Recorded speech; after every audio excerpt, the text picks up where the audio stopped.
오늘은 한국 영화 한 편을 예시를 들면서 스토리의 흐름에 대해서 이야기를 해보려고 합니다. 무슨 말이냐면은 보통 영화가 주인공 A라는 인물이 등장하고 이 A가 시간이나 사건의 흐름대로 쭉 이어져 가면서 결말에 도착하는 게 보통 많이 쓰는 방식인데 한국 영화 중 이것과는 좀 다른 호흡과 전개 방식 등을 택한 영화가 있어서 이게 어떻게 진행되고 어떻게 흐름을 만들어가나 이렇게 예시를 같이 보면서 공부를 좀 해보려고 합니다. 시작 전에 어쩔 수 없이 스포가 포함되어 있음을 알려드리겠습니다. 이 영화 소개부터 하자면은 지푸라기라도 잡고 싶은 짐승들이라는 한국 영화이고 다양한 인물들이 거액의 돈가방, 이 돈가방이란 하나의 매개체로 묶여서 이야기가 진행이 됩니다. 하지만 좀 다른 거는 보통은 시간의 순서로 사건들이 막 뒤엉켜서 전개가 되겠지만 이 작품은 시간의 흐름과 순서도 뒤섞여서 막 과거로 갔다 앞으로 갔다 뒤로 갔다 이런 식으로 이야기가 하나의 강한 흐름으로 가도록 만들어졌다는 게 조금 특별했던 작품 같아요. 어떻게 시간의 순서와 사건들을 뒤섞어 놨는지 하나씩 짚어가면서 이야기를 해보겠습니다. 일단 이 영화 전체적인 흐름을 이해하려면 등장인물들과 그들의 이야기를 조금 알아야 하는데 등장인물들이 좀 많습니다. 그래서 이들을 세 가지 큰 그룹으로 나눠볼 것이고 편의상 A, B, C 그룹으로 정의를 하겠습니다. 일단 첫 번째 A그룹으로는 중만이란 캐릭터로 소시민적이고 평범한 남자입니다. 그리고 사우나에서 아르바이트를 하면서 근근히 먹고 살고 있고 좀 경제적으로 좀 어려운 상황에 처해 있는 한 가족의 이야기죠. 자, 다음 B그룹으로는 태영이란 인물로 항구의 출입국 관리소에서 일하는 직원으로 애인이었던 연희가 거액의 사채빚을 떠넘기고 잠수를 타버려서 곤란에 처한 남자의 이야기입니다. 자, 마지막 C그룹은 미란이란 인물로 한 가정의 평범한 아내였지만 투자 사기를 당한 이후로 지속적으로 가정폭력을 당해오던 한 여자의 이야기입니다. 자, 이 영화를 처음부터 끝까지 흐름 중 A, B, C 그룹의 이야기로 나눠봤습니다. 자, 여기 보이는 가장 아랫줄이 A그룹, 중만과 가족들의 이야기로 진행이 됩니다.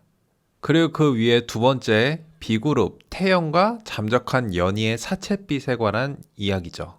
그리고 가장 위에 미란의 가정폭력과 사건들. 자, 이 영화의 타임라인을 보면 알 수 있듯이 A, B, C 그룹에 쉴 새 없이 계속 이야기가 전환이 됩니다. 굉장히 짧은 거는 한 1분, 2분 정도 되고 다른 그룹으로 넘어가는 것도 있고 길게 되는 것도 있고 굉장히 템포감이 다양하게 이야기 전환이 되는데 자, 영화의 후반부로 가면은 당연하게도 하나의 매개체로 세 그룹이 하나로 합쳐지기도 하며 이야기가 정리되기도 합니다. 근데 여기서 약간 변칙적으로 작용한 게 하나의 그룹 이야기가 쭉 가다가 저기 나눠진 부분처럼 시간의 경과나 흐름이 나눠진 경우도 있습니다. 그리고 하나의 결론으로 도달하면서 영화가 마무리되죠. 하지만 이것처럼 A, B, C 이야기가 나눠지다가 하나로 뭉쳐지는 포맷의 영화는 한국엔 별로 없었던 것 같지만 외국 영화에서는 심심치 않게 봤던 것 같은데 이 영화를 보고 조금 약간 색다르다 느낌을 들었던 게 시간의 구성이 완전 뒤죽박죽입니다.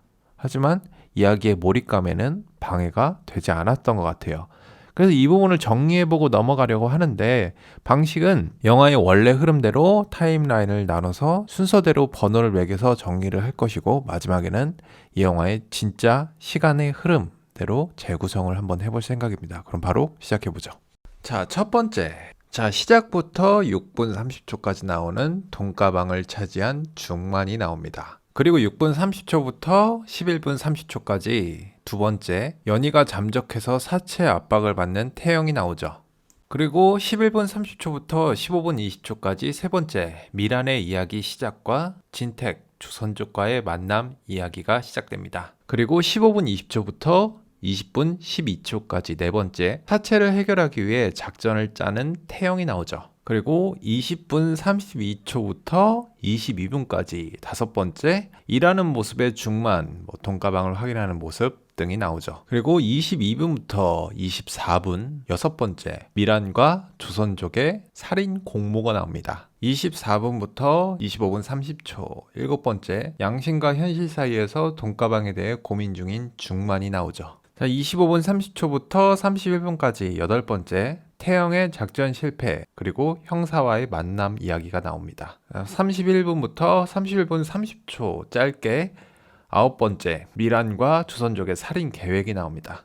31분 30초부터 33분 30초까지 10번째, 해고당하고 돈가방을 차지하기 위해 가는 중만이 나옵니다. 33분 40초부터 36분 20초 11번째, 조선족의 착각으로 인한 다른 사람 살인 그리고 미란의 당혹감. 자, 36분 20초부터 41분 40초 12번째, 태영의 사체 압박 그리고 다시 작전을 짜는 모습들이 나옵니다. 41분 40초부터 43분 35초까지 13번째, 조선족을 회유하는 미란이 나옵니다. 43분 40초부터 49분까지 14번째, 돈가방을 훔치는 중만. 49분 10초부터 51분까지 15번째, 연희의 첫 등장과 미란과의 교감, 아직 잠적하기 전 상황이 나옵니다. 51분부터 1시간 2분까지 16번째, 미란의 조선족 살해와 연희의 도움을 받고 남편 살해하는 모습들, 보험금 수령과 돈가방이 만들어지고 그리고 연희에게 살해당함,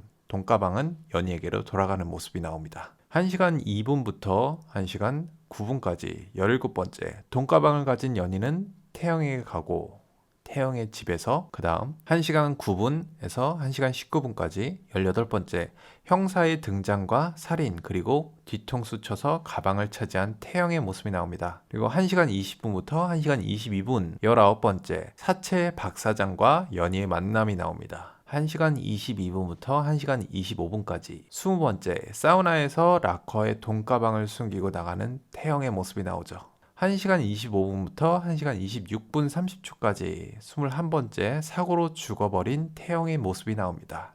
1시간 26분 30초부터 1시간 32분 36초 22번째, 중만의 모습이 나오고 다시 연희와 박사장을 만나서 돈가방을 뺏기는 모습이 나옵니다. 1시간 32분부터 1시간 38분까지 23번째, 박사장을 살해 후 돈가방을 가지고 터미널로 온 연희의 모습이 나옵니다. 1시간 38분부터 1시간 40분 24번째, 터미널에서 가방을 락커에 맡기고 살해당하는 연희의 모습이 나오죠. 그리고 1시간 40분부터 1시간 42분까지 마지막 25번째, 시간경과 그리고 다시 중만의 아내가 락커에서 돈가방을 차지하고 끝이 납니다. 자, 이렇게 진행된 영화의 전개를 시간 순서대로 재정렬해 보려고 합니다. 앞의 숫자는 영화상 삽입된 장면의 순서이고, 사건에 진행되는 장면들이 영화의 연출 과정에서 어느 지점쯤 들어가 있나 체크를 하다 보면은 공부도 되고 재미있을 것 같습니다. 그럼 바로 시작해 보겠습니다. 자, 영화의 첫 시작은 15번, 연희의 첫 등장하는 것과 미란이 연희의 가게에 처음 일을 시작하면서 이야기가 시작이 됩니다. 그리고 3번, 미란의 이야기가 시작이 되면서 가정폭력 당하는 것과 조선족 진택의 만남이 진행이 되죠. 6번, 미란과 조선족의 살인 공모를 합니다. 9번, 미란과 조선족의 살인 계획을 하죠. 11번, 조선족의 착각, 살인과 미란의 당혹감. 13번, 조선족의 죄책감 때문에 자수를 하려고 하자 회유하는 미란의 모습이 나옵니다. 16번, 미란의 조선족 살해, 연희의 도움을 받아서 남편을 살해하는 모습이 나오는데, 이 16번은 시간 점프가 있는데 이게 나눠집니다. 그 사이에서 이건 16-1로 나누겠습니다. 그러는 사이 2번, 연희가 잠적해서 사채비 때문에 압박을 받는 태영의 모습이 나옵니다. 4번, 사채를 해결하기 위해 작전을 짜는 태영이 나오고, 8번, 태영의 작전 실패와 형사의 만남이 나옵니다. 12번, 태영의 사채 압박, 다시 작전을 짜는 모습이 나오고, 그 다음에 여기서 아까 그 점프컷이 나온 16-1, 보험금 수령과 그 돈가방 생성, 그리고 미란이 연희에게 살해당하는 것, 돈가방은 다시 연희에게 돌아갑니다. 그 다음 17번, 돈가방을 가진 연희는 태영에게 가고 태영의 집에서 다시 18번, 형사에 등장하고 그리고 살인을 합니다. 그리고 뒤통수를 쳐서 돈가방을 가진 태영의 모습이 나오죠. 19번, 사채 박사장과 연희가 만나게 됩니다. 20번, 사우나에서 락커의 돈가방을 숨기고 나가는 태영의 모습이 나오고, 21번, 사고로 죽어버린 태영의 모습이 나옵니다. 그리고 다시 영화의 가장 처음으로 돌아가서 1번, 돈가방을 가진 중만의 모습이 나옵니다.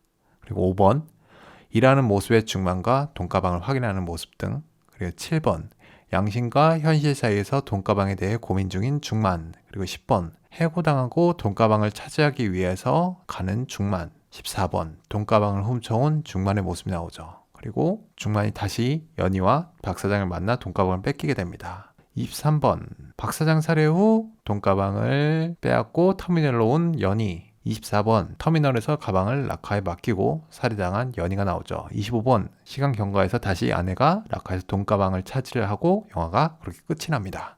이것처럼 거의 시간 순서로 되어 있는 게 없습니다. 완전 뒤죽박죽인데 재밌는 건 영화를 처음 볼 때는 전개가 튀거나 흐름이 이상하다는 걸 크게 느끼지 못했던 것 같아요.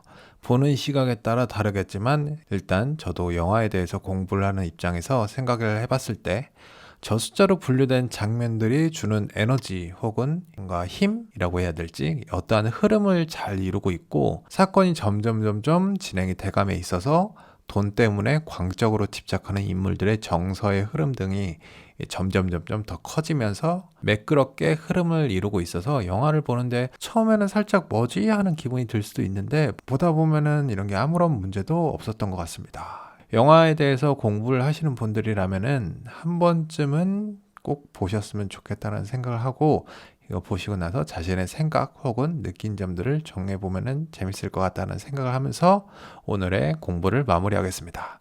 저는 영화 만들기를 목표로 꾸준히 공부하고 노력 중인 RT였습니다. 감사합니다. 모두 행복한 하루 보내세요.